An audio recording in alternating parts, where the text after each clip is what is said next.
नमस्कार। जब हम विश्व इतिहास की बड़ी घटनाओं को, महान घटनाओं को, ऐसी घटनाओं को जिसने विश्व के इतिहास में, उसके भविष्य में, उसकी राजनीतिक, सामाजिक, आर्थिक परिवर्तन में बहुत महत्वपूर्ण भूमिका निभाई है और प्रभाव डाला है, ऐसी घटनाओं को पढ़ते हैं तो इनमें एक बहुत महत्वपूर्ण घटना फ्रेंच रेवोल्यूशन की है। फ्रांस से जुड़ी हुई फ्रांस की क्रांति, जिसको हम फ्रेंच रेवोल्यूशन कहते हैं। तो आज हम कोशिश करेंगे फ्रेंच रेवोल्यूशन को थोड़ा सा समझने की। ये इंट्रोडक्टरी क्लास है जिसमें हमारी कोशिश होगी कि फ्रेंच रेवोल्यूशन की समरी हम समझ सके, कि हम फ्रेंच रेवोल्यूशन को किस तरीके से पढ़ें कि फ्रेंच रेवोल्यूशन के सारे कॉन्सेप्ट, सारे एस्पेक्ट्स, सारे उसके जो घटक हैं वो उसमें शामिल हो जाए, हम फ्रेंच रेवोल्यूशन को एक समग्र रूप से समझ सके।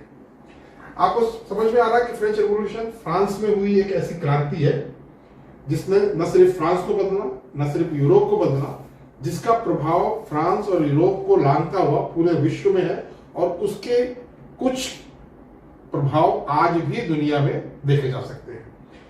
फ्रांस की क्रांति का जो समय है उसको हम 10 साल के लगभग का मानते हैं। 14 जुलाई 1789 को, 14 जुलाई ऑफ 1789 को फ्रांस में एक फोर्टिस ऑफ बास्टिन था, एक बास्टिन का किला था जिसको तोड़ा गया, जिसको ध्वस्त किया गया। वो उस दिन को बहुत ऐतिहासिक दिन माना जाता है और आज भी 14 जुलाई को फ्रांस में छुट्टी होती है, बास्टिन के दुर्ग के पतन को स्वतंत्रता के प्रतीक को मानते हुए। तो 14 जुलाई 1789 से शुरू हुआ, 1789 से शुरू हुआ। ये करीब करीब 10 साल 4 महीने का इसका कार्यकाल माना जाता है। 10 साल मतलब 9 नवंबर 1799 में जब फ्रांसीसी क्रांतिकारी को हटाकर फ्रांस सेना का जनरल नेपोलियन बोनापार्ट ने फ्रांस की सत्ता को अपने हाथ में ले लिया, तो उस समय को, जो कि 9 नवंबर 1799 का दिन था, उस समय को हम ये मानते हैं कि फ्रांस की क्रांति का अंत हुआ। तो ये 10 साल का पीरियड एक बहुत महत्वपूर्ण पीरियड है जिसमें घटनाओं के एक लगातार कई घटनाएं घटित हुई, इसके कई स्टेज आए और इसने अपनी क्रांति के दौरान इसने कई चेहरों को, क्रांति के कई स्टेप्स को देखा है। इस पूरी क्रांति को समझने के लिए जब भी कोई क्रांति होती है तो क्रांति का यह मतलब होता है कि एक पूरी व्यवस्था का परिवर्तन, एक पूरा अमूलचूल परिवर्तन, एक पूरी तरीके से उथल पुथल। और कोई भी इतनी बड़ी क्रांति, फ्रांस की क्रांति से जब क्रांति होती है तो उसके जो रीजंस होते हैं, उसके जो कारण होते हैं, वो बहुत अंदर तक फैले होते हैं।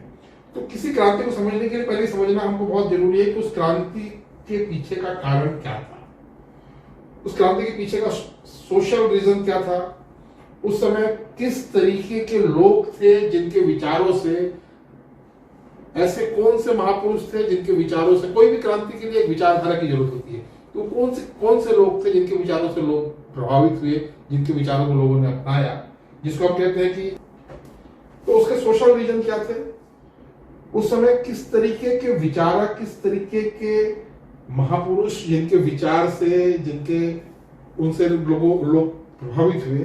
तो एज ऑफ इनलाइटमेंट में का पीरियड क्या था, उस समय का राजा जो कि लुई 16 था, उसकी क्या भूमिका थी, राजा ने इस क्रांति को रोकने में कोई भूमिका निभाई या राजा इतना कमजोर, इतना भ्रष्ट, इतना करप्ट था कि क्रांति हो गई।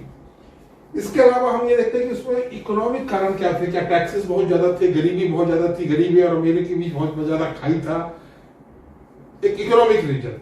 सोशल रीजन, ऐसा क्या लोग थे जिनकी विचारधाराओं से, राजा की क्या भूमिका थी, इकोनॉमिकल रीजन उसके पीछे क्या थे, और सबसे जो महत्वपूर्ण है वो ये था कि उस समय की उनके आसपास के देशों की क्या स्थिति थी, उस देश के अपने आसपास के लोगों के साथ किस तरह का मैत्री संबंध था, दुश्मनी का संबंध था, किस तरह के वार चल रहे थे, वो कौन से रीजन्स थे जिसने 1789 14 फरवरी की इस आधारशिला को, इस बेस को तैयार किया कि एक फ्रेंच रेवोल्यूशन का शुरुआत हुई। फिर हम ये देखते हैं कि ये जो रेवोल्यूशन शुरू हुआ, इसके स्टेक होल्डर कौन कौन थे। स्टेक होल्डर मतलब वो कौन कौन से लोग थे जिसके कारण ये फ्रेंच रेवोल्यूशन शुरू हुआ। तो एक तो उसका राजा तो था ही, लुई 16 तो था ही, क्योंकि लुई 16 की एक बहुत महत्वपूर्ण भूमिका थी। स्टेक होल्डर से मतलब है किन लोगों के कारण से हुआ। तो एक तो वो किन लोगों के कारण हुआ, जिन लोग इसके लिए उत्तरदायी थे, वो जिन लोगों ने उनके विरुद्ध विद्रोह किया हो, तो इन सबको मिला के एक स्टेक होल्डर बनता है। तो सबसे बड़ा स्टेक होल्डर तो हुआ फ्रेंच की जनता, और स्पेशली वो जो मजदूर वर्ग से आता था, मध्य मिडिल क्लास से आता था, या जो इकोनॉमिकली रूप से बहुत पुअर था, जिन लोग बहुत असंतोष में जीते थे। एक तो ये स्टेक होल्डर हो गए। फिर वो बड़े बड़े स्टेक होल्डर, राजा, फिर जिसने इस क्रांति को किया वो लोग, फिर वो फिलोसफर, चाहे वो रूसो थे हो, मॉन्टेग्यू थे हो, जिनके विचारों से लोग प्रभावित हुए, ये सारे लोग स्टेक होल्डर पे आएंगे, क्योंकि इन लोगों ने इसमें महत्वपूर्ण भूमिका, महिलाओं ने बहुत महत्वपूर्ण भूमिका निभाई, उनके क्लब थे। तो वो हम आगे पढ़ेंगे इसको। तो वो कौन कौन से स्टेक होल्डर थे जिन्होंने इसको किया। फिर इसका प्रोसेस क्या था, इसके प्रोसेस में हम ये पढ़ेंगे कि किस तरीके से शुरू हुआ। तो हमने पहले ही बताया कि एक तो बोस्टन के दुर्ग का पतन हुआ, फिर इसमें कुछ बहुत महत्वपूर्ण घटनाएं हुई, और उन घटनाओं ने इसको कई स्टेप में, इसको अगर आप मान लीजिए कि 10 साल को, तो ये 4 या 5 स्टेप में जाके हमको समझना पड़ेगा, क्योंकि ये रेवोल्यूशन अलग अलग स्टेप में अलग अलग ढंग से काम कर रहा था। जैसे बोस्टन के दुर्ग का पतन हुआ, उसके बाद ये समझ में आ गया कि लोगों में बहुत असंतोष है, तो फिर एक कानून बना, वोट देने का अधिकार बना, कुछ सुधार लागू किए गए, उन सुधारों को चलाया गया, है ना। तो मतलब बोस्टन के दुर्ग के पतन के बाद एक कॉन्स्टिट्यूशनल मोनार्की का गठन हुआ। मतलब राजा तो रहेगा, लेकिन राजा अपनी मर्जी से, जैसे आपके राजा क्या था, इसके पहले राजा अपनी मर्जी से काम करता था, तो एक कॉन्स्टिट्यूशनल मोनार्की का हुआ। लेकिन उसके बाद ऐसा लगा कि कॉन्स्टिट्यूशनल मोनार्की वाले लोग कुछ ठीक से काम नहीं कर रहे हैं, तो उनका अंत हुआ, और एक तरीके से एक जो जिसको हम कहते हैं एग्रेसिव राजनीति शुरू हुई, आतंक का राज शुरू हुआ, जिसमें रॉबर्ट स्पेयर था। फिर उनके सत्ता का अंत हुआ। फिर एक तीसरा स्टेज आया जिसमें डायरेक्टरी का शासन था, 5 लोगों की एक डायरेक्टरी बनी, जिनका कार्यकाल 3-3 साल का होता था, 3-3 महीने का रहता था, और वो शासन चलाने लगे। लेकिन ये भी बहुत अच्छी तरह शासन नहीं चला पा रहे थे। उस मौके का फायदा उठाकर नेपोलियन बोनापार्ट ने नवंबर 1799 में उसको अपने अधीन ले लिया, और बाद में वो खुद राजा बन गया। मतलब आप सोचिए कि जिस मोनार्की को खत्म करने के लिए क्रांति शुरू हुई, नेपोलियन बोनापार्ट आके पहले तो नहीं बना, लेकिन 1804 में जाके वो खुद राजा बन गया। तो इस तरीके से ये इसके कई स्टेज होते हैं। अब इसका सबसे महत्वपूर्ण है कि जब इतना महत्वपूर्ण ये फ्रेंच रेवोल्यूशन था, तो इसके आउटकम्स क्या है। तो फ्रेंच रेवोल्यूशन का सबसे पहला आउटकम, तो सबसे महत्वपूर्ण ये था कि मोनार्की का अंत हुआ, और सिर्फ वहीं के मोनार्की का अंत नहीं हुआ, उसका प्रभाव आसपास पड़ा। कुछ जगह पे मोनार्की का अंत हुआ, कुछ जगह पे मोनार्की को कॉन्स्टिट्यूशनल मोनार्की में चेंज कर दिया गया। जैसे ब्रिटेन में क्या कर दिया गया कि मोनार्की तो रहेगा, लेकिन उसका अधिकार कुछ नहीं रहेगा, राजा बना रहेगा, राष्ट्र का प्रमुख बना रहेगा, लेकिन वो कानून से चलेगा। तो कॉन्स्टिट्यूशनल मोनार्की का एक तो बना।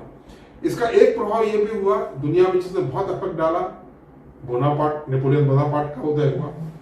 तीसरा, इसका एक इफेक्ट ये पड़ा कि इस रिवॉल्यूशन के बाद पूरे दुनिया में, फ्रांस में तो हुआ ही, और पूरे दुनिया में एक मिडिल क्लास उभर के सामने आया, जिसके पास पैसा था, पढ़ाई लिखाई थी, दिमाग था, विचार थे, लेकिन पावर नहीं था।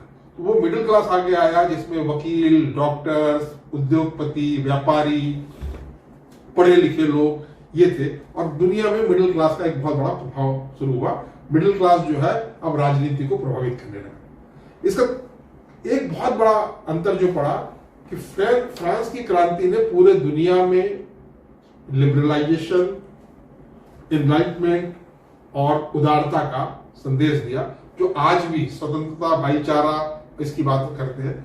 तो फ्रेंच के रेवोल्यूशन से राइट टू, आप कह सकते हैं, पॉलिटिकल पावर की शुरुआत हुई। एक तरीके से मान सकते हैं कि लोगों को, आम आदमी को, प्रत्येक व्यक्ति को राजनीतिक अधिकार शुरू हुआ, और ये क्रांति फिर इस तरीके से फैली।